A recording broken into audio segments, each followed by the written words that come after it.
मित्रों, कारक प्रकरण का हम सीरियल वाइज अध्ययन कर रहे हैं। RPSC, UGC net, JRF, assistant professor या यूपी पीजीटी इत्यादि जितने भी संस्कृत जगत के पाठ्यक्रम में जहां भी कहीं भी ऐसे कारक प्रकरण समाविष्ट है, उसके आधार पर हम पढ़ रहे हैं। यह पूरा कारक प्रकरण हम सिद्धांत कौमुदी के हिसाब से पढ़ रहे हैं और सिद्धांत कौमुदी के अनुसार से पढ़ते पढ़ते हम अभी तक षष्ठी विभक्ति में पहुंच चुके हैं और पंचमी विभक्ति का पूरा अध्ययन कर चुके हैं। आज जो सूत्र है वो षष्ठी विभक्ति का सूत्र है।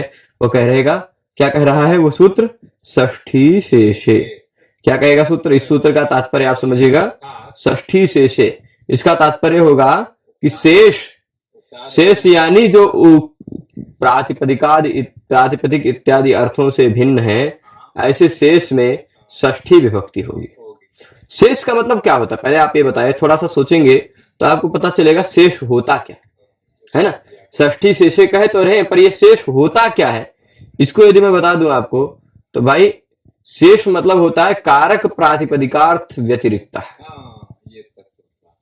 देखिए, शेष मतलब देख लीजिए, जैसे आप हिंदी में भी बोलते हैं ऐसे अपने व्यवहार में भी कि भाई इनको ये करो, इनके ये करो, इनको ये करो, और जो बचे हैं उनको वो करो, है ना। जो बचे हैं मतलब क्या, बचे क्या है? अब भाई पाणिनि जी ने बता दिया कि कर्ता में प्रथमा विभक्ति लगाओ, कर्म में द्वितीय लगाओ, करण में तृतीया लगाओ, संप्रदान में चतुर्थी, या फिर प्रातिपदिकार्थ में प्रथमा, कर्ता में ही प्रथमा नहीं, प्रातिपदिकार्थ में प्रथमा, कर्म में द्वितीया, करण में तृतीया, संप्रदान में चतुर्थी, और फिर उसके बाद अपादान में पंचमी, और फिर अधिकरण में सप्तमी, ये सब लगाओ। ये सब बता दिया, पाणिनि जी ने बता दिया। तब क्या कहेंगे? शेषे षष्ठी। जो बचा उसमें षष्ठी लगा, यानी कर्ता, कर्म, करण, संप्रदान, अपादान, अधिकरण जो नहीं है, प्रातिपदिकार्थ जो नहीं है, ठीक। तो वही क्या कह रहे हैं, कारक भी नहीं है जो, और प्रातिपदिकार्थ भी नहीं है। कारक प्रातिपदिकार्थ व्यतिरिक्त, कारक और प्रातिपदिकार्थ से अतिरिक्त जो है वही है शेष, है ना। शेष क्या है, बचा क्या? जब कारकों में बता दिया, कर्ता कारक में ये होगा तृतीया लगा दो, करण कारक में तृतीया लगा दो, कर्म कारक में द्वितीया लगा दो, संप्रदान कारक में चतुर्थी लगा दो, प्रातिपदिकार्थ में प्रथमा लगा दो, इसमें सप्तमी लगा दो, ऐसा सब कुछ बता दिया। अपादान में पंचमी लगा दो, तो बचा क्या? जो बचा मतलब कुछ भी हो, कारक से जो अलग बचा, कारकों से, सभी कारकों के वर्णन कर दिया। प्रातिपदिकार्थ में प्रथमा होता है ये बता दिया। तो कारक और प्रातिपदिकार्थ से जो व्यतिरिक्त, अतिरिक्त, अकेला, अलग जो कुछ भी बचा है, जो कारक नहीं है, प्रातिपदिकार्थ नहीं है, वह स्वस्वामी भाव इत्यादि संबंध जो है वही है शेष। शेष क्या है? वही शेष है, स्वस्वामी भाव इत्यादि संबंध है जो वही शेष है। उसमें षष्ठी होती है, यानी संबंध में षष्ठी होती है, संबंध में षष्ठी होती है। ठीक, ये कारक नहीं है, संबंध। कौन सा संबंध? वो अनेक प्रकार का होता है। स्वस्वामी भाव संबंध, जैसे लेखनी मान लीजिए मेरी है, तो मेरा इस लेखनी के साथ संबंध है स्वस्वामी भाव संबंध। मैं, ये मेरा स्व है, मैं इसका स्वामी हूं, है ना। यह हजारों संबंध हो सकते हैं। जैसे मान लीजिए मैं कुर्सी, ये क्या कह देंगे, ऐसा कह देंगे आधार आधे, मेरा आधार है, आधार आधे भाव संबंध हो गया। या फिर ऐसा कह देंगे कि ये मेरा शिष्य है, तो फिर अब पुत्र, गुरु शिष्य भाव संबंध हो गया। पुत्र है तो पुत्र व पितृ, ऐसे बहुत सारे प्रकार के संबंध हो सकते हैं ना। तो जो कुछ भी हो, स्वस्वामी भाव आदि संबंध आदि कह दिया, है ना। ये सब कारक नहीं है, संबंध कारक नहीं है, ना तो प्रातिपदिकार्थ है। तो जो कुछ भी भाई शेष, आप किसको कहते हैं? शेष मतलब बचे हुए, शेष मतलब बचे हुए। बचे हुए क्या है? जो उसको या जिसके बारे में नहीं कहा गया वही है शेष, वही है बचा हुआ। जिसके बारे में नहीं कहा गया वही तो शेष है, वही तो बचा हुआ है, तो वही शेष है। कारक प्रातिपदिकार्थ व्यतिरिक्त, कारक के बारे में कहा गया है, प्रातिपदिकार्थ के बारे में कहा गया है, कारकों में अलग विभक्तियों का विधान किया गया है, प्रातिपदिकार्थ में प्रथमा विभक्ति का विधान किया गया है, परंतु उससे जो बच गया अतिरिक्त, वो स्वस्वामी भाव इत्यादि संबंध ही शेष है, शेष। और शेषे षष्ठी, उस शेष में षष्ठी विभक्ति होती है। यही ये क्या कह रहे हैं, तत्र षष्ठी स्यात्, तत्र षष्ठी स्यात् मतलब उस शेष में षष्ठी होती है। ठीक है। राज्य पुरुषा, उदाहरण देखेंगे। राज्य पुरुषा, राजा का पुरुष, राजा स्वामी है, पुरुष स्व है, है ना। राजा स्वामी है, पुरुष उसका अपना वृत्ति है या कुछ भी है ना। तो वह स्व है, वह स्वामी है ना। स्वस्वामी भाव संबंध हो गया। राज्ञ पुरुष, हमें ये संबंध का प्रतिपादन करना। देखिए राजा है, उसका संबंधी पुरुष है, ठीक। राजा है, उसका संबंधी पुरुष है। अब राजा न तो करता है, न कर्म है, न करण है, न संप्रदान है, न अपादान है, ये सब कुछ नहीं बोलना चाह रहे। तो राजा का संबंधी पुरुष या संबंध बताने के लिए, संबंध बताने वाले अर्थ में राजन शब्द से सप्तमी विभक्ति लगा देंगे। कौन सी? षष्ठी विभक्ति लगा देंगे, षष्ठी से। तो राजनगस राज्ञा बन जाएगा, ठीक। अल्लोपोन इत्यादि नियम लग जाएंगे तो राज्ञा बन जाएगा। तो राज्ञ पुरुष, राजा का पुरुष है ना। अब ऐसे दशरथ का पुत्र, दशरथ का पुत्र स्वामी भाव, तो ये क्या है? पिता पितृ भाव संबंध है। तो दशरथ का पुत्र या दशरथ संबंधी पुत्र, ऐसा तात्पर्य होगा ना। तो अब क्या होगा? दशरथस्य, दशरथ पुत्र है, मान लीजिए दशरथस्य पुत्र हो जाएगा, षष्ठी लग जाएगी दशरथ, ठीक। ऐसे संबंध में षष्ठी हो जाएगी। अब यहां तो बहुत सारे प्रकार के संबंध है, आप जहां भी षष्ठी लगा रहे हैं वहां षष्ठी से ही षष्ठी है। कहीं भी आप एग्जाम्पल में षष्ठी लगा रहे हैं, जैसे कहते हैं मम लेखनी, षष्ठी लग गई है ना, तव लेखनी है ना। या और भी कह देंगे कि तव नेत्रम, अवयव अवयवी संबंध है ना। अवयव अवयवी संबंध हुआ। ऐसे बहुत सारे प्रकार के, हजारों प्रकार के संबंध हो सकते हैं, सब जगह षष्ठी होगी, ये सिंपल बात है। षष्ठी से आप सिंपल समझ सकते हैं कि कारक भी जो नहीं है, प्रातिपदिकार्थ भी जो नहीं है, वह शेष है, उसमें षष्ठी विभक्ति लगती है, यानी संबंध मात्र में षष्ठी विभक्ति लगती है, ठीक है।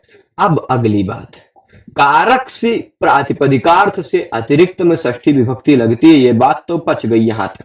यहां से कर्मादीनामपि संबंध मात्र विवक्षायाम षष्ठी एव। क्या कह रहे हैं कि कर्म इत्यादि जो है ना, यदि आप अब कर्म इत्यादि को भी संबंध मात्र के रूप में कहना चाहें, किसको? कर्म इत्यादि। मान लीजिए कर्म कारक है, कर्म क्या है? कारक है। संप्रदान कारक है, कर्ता कारक है, अपादान कारक है सब कुछ है। प्रत्येक कारक जो हैं उनको भी यदि आप कारक के रूप में नहीं बोलना चाहते तो षष्ठी हो जाएगी। संबंध मात्र के रूप में बोलना चाहें तो, है ना। जैसे उदाहरण देंगे, सताम गतम, सताम गतम। तो सज्जन लोग जाते हैं, सज्जनों का गमन मार्ग, है ना। तो यहां देख लीजिए, ये क्या है? सज्जनों का गमन मार्ग, सताम गतम। या क्या है? सद्भिर गतम, ऐसा होना चाहिए था, है ना। तो क्या होना चाहिए? कर्म क्या? एक मिनट। तो करण था, यहां हो गया सर्पिशा ज्ञान, सर्पिशो जानीते, ये करण है, ये भी करण है ना। ये कर्म होना चाहिए। हाँ, सन संतो संता संतम संतो सतः, सतः गतम, ऐसा होना चाहिए था, सतः गतम। वो कर्म को भी षष्ठी किया गया। या करण को सर्पिशा ज्ञानम, सर्पिशा ज्ञानम, दही से दूध इसके घी के द्वारा ज्ञान हुआ, है ना। घी का ज्ञान हुआ। तो सर्पिशा जानीते, हम संबंध मात्र बोलना चाहें, संबंध मात्र बोलना चाहें तो षष्ठी कहीं भी लगा सकते हैं। माता का स्मरण, माता का स्मरण, भाई मातरम स्मरती है, मातरम स्मरती, और फिर उस मातरम में जो कर्म है, उस मातरम को आप षष्ठी भी बोल सकते हैं, मातु स्मरती। अगर आप उसको संबंध मात्र बोलना चाह रहे हैं, केवल संबंध मात्र बताना चाह रहे हैं, कर्म इत्यादि को कर्म इत्यादि के रूप में नहीं बोलना चाह रहे हैं, तो संबंध मात्र विवक्षायाम षष्ठी एवं, षष्ठी भी लगा सकते हैं, है ना। हाँ, सताम गताम भी है, पर वह सताम गतम उससे पूर्व रूप में वह कर्म अवस्था में था, कर्म को षष्ठी हो गई, कर्म, है ना। एधो दकस्योपस्कुरणम, आगे आगे उदाहरण भी आएगा, आगे और भी सूत्रों में उदाहरण आएगा। क्रिया प्रतियत्ने में भी ये उदाहरण है, क्रिया प्रतियत्ने का ये तो आत्मनेपद का उदाहरण है। एधो दकस्योपस्कुरुते, एधा ईंधन, दकस्य, दक और उदक दोनों जल के पर्यायवाची शब्द, ठीक है। तो एधो दकस्य उपस्कुरुते, एध जो है ना ईंधन, दक यानी जल का, उपस्कार करता है मतलब गुणाधान कर रहा है, जल में गुण का आधान कर रहा है, प्रतियत्न कर रहा है। प्रतियत्न मतलब होता है गुण का आधान। देखिए ईंधन के ऊपर आप जल रखिए, तो ईंधन में जो गुण है वो जल गुण का आधान कर लेगा, है ना। जल उष्ण हो जाएगा, तो वो बात है एधो दकस्य उपस्कुरुते, जो ईंधन का गुण है उसको आधान। हाँ, तो अब देखिए यहां क्या है? एधा दकस्य, दकस से षष्ठी लग गई। संबंध मात्र के रूप में हम किसी को भी बोलना चाहें, कोई भी हो, वो हो जाएगा। भजे शंभो चरणयो, है ना, शंभो चरणयो भजे, तो शंभु भजे, शंभु को भजन कर रहे हैं, या शंभु चरणम, शंभु चरणऊ भजे, चरणौ है ना, शंभु के चरणों को भजन कर रहे हैं, लेकिन शंभु चरणयो भजे हो गए। शंभु चरणौ भजे। हाँ, तो ये तात्पर्य होना चाहिए था, कर्म होना चाहिए था, पर षष्ठी लग गई, है ना। कहीं भी फल ही तृप्ता, फल खा के पेट भर गया, फल खा के पेट भरा तो फला नाम तृप्ता, कारण है उसको आप संबंध मात्र बताना चाह रहे हैं, तृप्त हो गया फलों का, है, तो संबंध मात्र में बोलना चाह रहे हैं, षष्ठी हो सकती है। ऐसे कोई भी उदाहरण जहां भी आपको षष्ठी दिखाई पड़ रही है, सब जगह संबंध मात्र की विवक्षा में षष्ठी हुई है। तो इस सूत्र का निष्कर्ष क्या है? इस सूत्र का निष्कर्ष केवल इतना ही है भाई कि अब इतना ध्यान रखिएगा, षष्ठी से कहता है शेष में षष्ठी होती है। कहां पर षष्ठी होती है? शेष में। शेष क्या है? जो नहीं कहा गया, जो नहीं कहा गया है वही है शेष। क्या नहीं कहा गया है? तो कारक कह दिया गया है, प्रातिपदिकार्थ कह दिया गया है। कारक और प्रातिपदिकार्थ से अलग जो है वह कारक प्रातिपदिकार्थ व्यतिरिक्त स्वस्वामी भावादि संबंध वही नहीं कहा गया, उसमें षष्ठी होगी। कर्म इत्यादि कारक जो है, वो कारक भी यदि कर्म इत्यादि अगर आप उनको कारक के रूप में नहीं बोलना चाह रहे हैं, संबंध मात्र की विवक्षा है, आप संबंध मात्र के रूप में बोलना चाह रहे हैं, तो आप स्वतंत्र हैं, तो षष्ठी उन सब जगह पे भी कर सकते हैं, आसानी हो जाएगी।